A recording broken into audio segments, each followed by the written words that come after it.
तुमच्या computer skills upgrade करायच्या आहे? दिशा कम्प्युटर इन्स्टिट्यूट घेऊन आले आहेत महा डिस्काउंट ऑफर। आता कोणताही कोर्स करा फक्त 1800 रुपयांमध्ये। हिंदुस्थानामध्ये राहणाऱ्या सर्व हिंदू धर्मीयांची पुण्यभूमी आहे। हे एक आमचं शक्ती केंद्र आहे, हे ऊर्जा केंद्र आहे। रायगडावरती एखादा मेलेला माणूससुद्धा जिवंत होऊ शकतो, इतकी मोठी शक्ती या रायगडच्या मातीमध्ये आहे। छत्रपती शिवाजी महाराजांनी सर्व समाजाला बरोबर घेऊन, त्यामध्ये 18 पगड जाती आहेत, 12 बलुतेदार आहेत, भटके विमुक्त आहेत, ओबीसी आहेत, मायनर ओबीसी आहेत। जो महाराष्ट्रामध्ये राहतो तो मराठा। आजही आपण दिल्लीला गेलो तर महाराष्ट्रातून आलाय म्हणजे तो मराठा आहे। अशा संकल्पनेतून सर्व लोकांना सोबत घेऊन हिंदवी स्वराज्याची निर्मिती केली। या रायगडावरती छत्रपती शिवाजी महाराज हयात असताना आणि छत्रपती शिवाजी महाराजांच्या पश्चात धनगर समाज इथंच आहे। महाराजांच्या प्रत्येक मोहिमेमध्ये धनगर समाजाचं फार मोठं योगदान आहे। विशाल असा सह्याद्री पर्वत आहे, सह्याद्रीची रांग आहे, घनदाट जंगल आहे आणि अशा परिस्थितीमध्ये शत्रू कुठं घुसलाय, शत्रूचा तळ कुठं आहे, हे सहज त्याचा सुगावा लावणं इतकं सोपं नव्हतं। आणि हा सह्याद्री पर्वत धनगरांनीच फक्त त्यांच्या टाचेखाली घेतला होता। त्यांचं फिरणं, मेंढ्या असतील, गुरं असतील, याच्यामुळं त्यांचं पूर्ण या सह्याद्री पर्वतरांगाची त्यांना माहिती होती।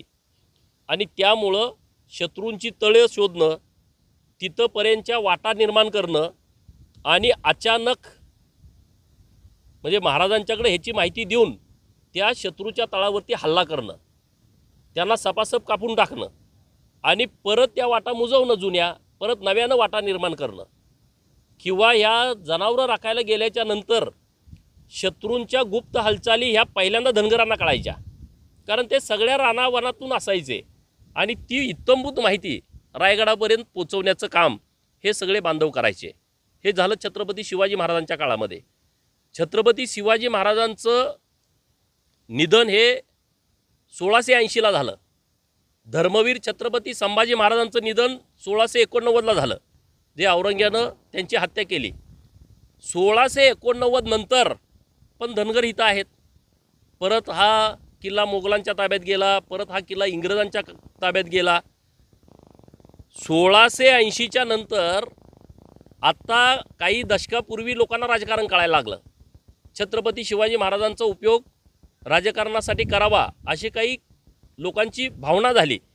तोपर्यंत म्हणजे 3 शतकं 1680, 1780, 1880, 1980 तिथंपर्यंत रायगडावरती इतकी लोकांची ये जा नव्हती। जेव्हा इथं महात्मा ज्योतिबा फुले आले तेव्हा पण त्यांना ही सगळी भूमी दाखवण्याचं, समाधीस्थळाची सगळी काळजी तेव्हा हे धनगर लोकच घेत होती। जेव्हा लोकमान्य टिळक आले, ज्यांनी पहिल्यांदा शिवजयंती साजरी केली, जो त्यांचा संकल्प होता, त्यामध्ये हेच धनगर बांधव लोकमान्य टिळक यांच्यासोबत पण इथं होते। जेव्हा आता बाबासाहेब पुरंदरे जेव्हा इकडं आले, दांडेकरांचा एक लेख लिहिलेला आहे 1970चा, त्यामध्ये सुद्धा सविस्तर माहिती त्यांनी लिहिलेली आहे। म्हणजे महाराजांच्या हयातीत आणि महाराजांच्या नंतर या रायगडाचं पावित्र्य राखण्याचं पुण्यकाम हे इथल्या धनगर बांधवांनी केलं आहे। रायगडाच्या बाजूनं ज्या वाड्या आहेत, 7-8 वाड्या, त्या धनगर बहुल वाड्या आहेत, त्या लोकांनी केलेलं आहे। आणि मग तुम्ही मला सांगा की आज इतक्या वर्षाच्या नंतर कुणीतरी एखादा अधिकारी नोटीस काढायला भाग पाडतोय। मी रात्री जेव्हा हिरकणवाडीमध्ये आलो तेव्हा मी जवळपास 3.5 तास हिरकणवाडी, रायगडावरची मंडळी आणि आजूबाजूच्या 7-8 वाड्यातली मंडळी, मग ती रायगडवाडी असेल, नंतर नेवासवाडी असेल, टकमकवाडी असेल, ह्या सगळ्या वाड्यातल्या लोकांशी बोललो। तर म्हणले असं कधीच आम्हाला नोटीस आलं नाही, कधीच आम्हाला कुणी बोललं नाही, आणि आज तुम्ही म्हणता हे अतिक्रमण काढायचं आहे। अरे हे शिवाजी महाराजांचे सच्चे मावळे आहेत। तुम्हाला आता राजकारण करायचं, तुमच्या डोक्यामध्ये किडा आलाय आणि तुम्ही अशा पद्धतीने नोटीस देताय। ज्यांनी कुणी नोटीस काढलं किंवा ज्यांनी कोणी नोटीस काढायला लावलं, सरकारचा तर यामध्ये रोल नाही. माननीय मुख्यमंत्री महोदयांशी मी मागच्या आठवड्यामध्ये बोललो, सरकारचा यामध्ये अजिबात रोल नाही. परंतु ज्यांना कोणाच्या डोक्यामध्ये किडा वळवळतोय की रायगडावरील धनगरांना आपण काढून टाकायचं, रायगडावरती जे लोक ज्यांचे स्टॉल आहेत रायगडाच्या पायथ्यापासून महाद्वारापर्यंत आणि महाद्वारापासून वरतीपर्यंत जेवढे स्टॉल आहेत, जवळपास हे बघा, नोटिसा दिलेल्या ह्या सरकारच्या मार्फत एखाद्या राजकीय दृष्टिकोनातून कुणी माननीय वरिष्ठ नेत्यांनी सूचना देऊन नोटिसा दिल्या तर तो भाग वेगळा. त्याला माहीतच नाही ना वरिष्ठ लोकांना. आता मी जेव्हा माहिती घेतली तेव्हा अधिकाऱ्यांनी सांगितलं की कलेक्टरनी दिलं आहे. मग कलेक्टरना कुणी सूचना दिल्या हे कलेक्टरनी स्पष्ट करायला पाहिजे ना. किंवा त्यांनाच वाटलं ही घरं काढली पाहिजेत, जवळच्या कोणाला द्यायचं आहे, त्यांना कुणी सांगितलं, काय झालं, ह्याच्याबद्दलची स्पष्टता कलेक्टर साहेब देतील. कारण हे काय पहिले कलेक्टर नाहीत, रायगडमध्ये आले आणि मग ह्या लोकांनी अतिक्रमण केलं आणि ते काढायचं. अरे पूर्वीपासून आहे.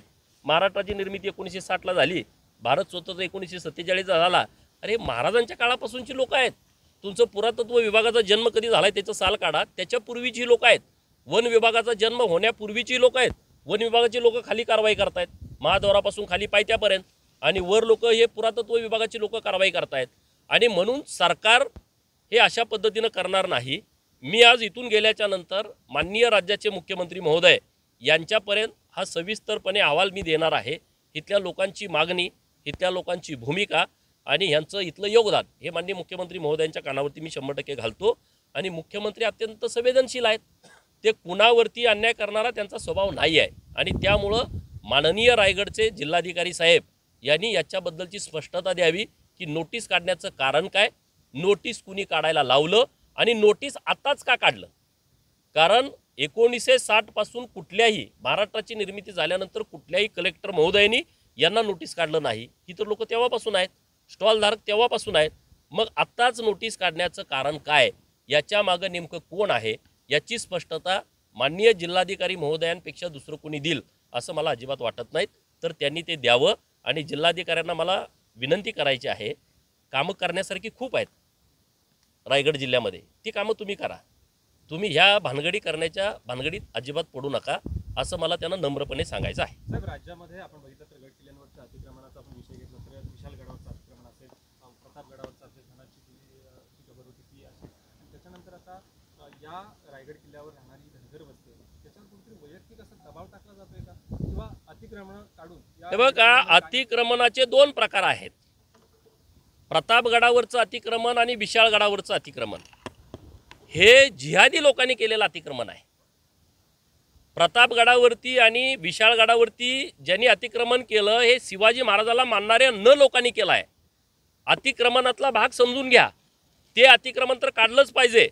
आता मी परवा इंदापूरला गेलो, तिथं छत्रपती शिवाजी महाराजांचे आजोबा श्रीमंत मालोजी राजेंची समाधी आहे, तिथं त्यांची गडी आहे, तिथं चांदबाबांचा दर्गा काढला आहे. मग ते ठेवायचं का? ते काढलं पाहिजे. आज आम्ही शिवाजी महाराजांचे वारस आहोत, शिवाजी महाराजांच्या विचाराचे वारस आहोत. शिवाजी महाराजांचं काम लोकांच्यापर्यंत पोचवण्याचं काम त्यांच्या नंतर करतोय आणि त्यांच्या हयातीमध्ये त्यांच्या सोबत काम करणारी लोक आहेत. म्हणजे हे शिवाजी महाराजांचे मावळे लोक आहेत.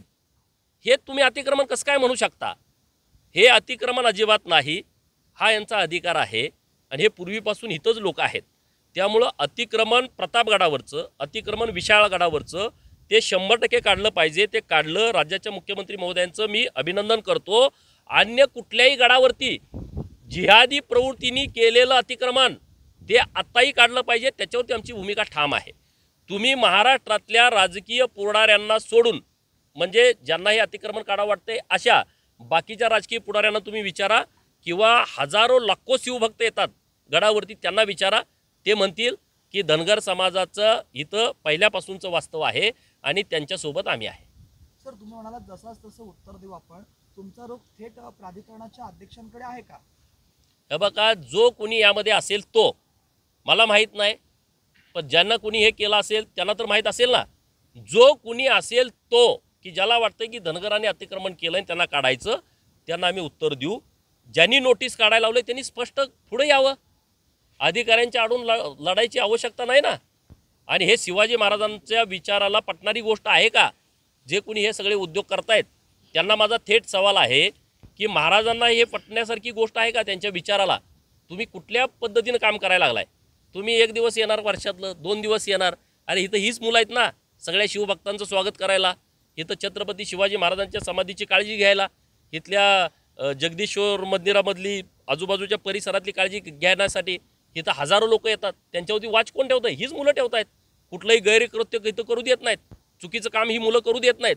त्यामुळं ह्या मुलांच्यासाठी इथल्या आमच्या आई बहिणी अरे एवढं सगळं इथं शिवभक्त म्हणून काम करतायत, तर त्यांचं प्रोटेक्शन करणं तुमचीही जबाबदारी आहे.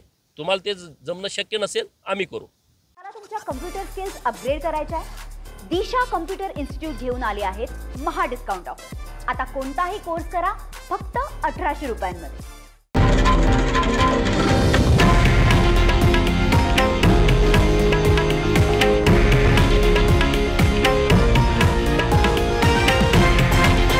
हे आहे देशातील नंबर 1 न्यूज नेटवर्क आणि आपण पाहत आहात TV9 मराठी, एकमेव.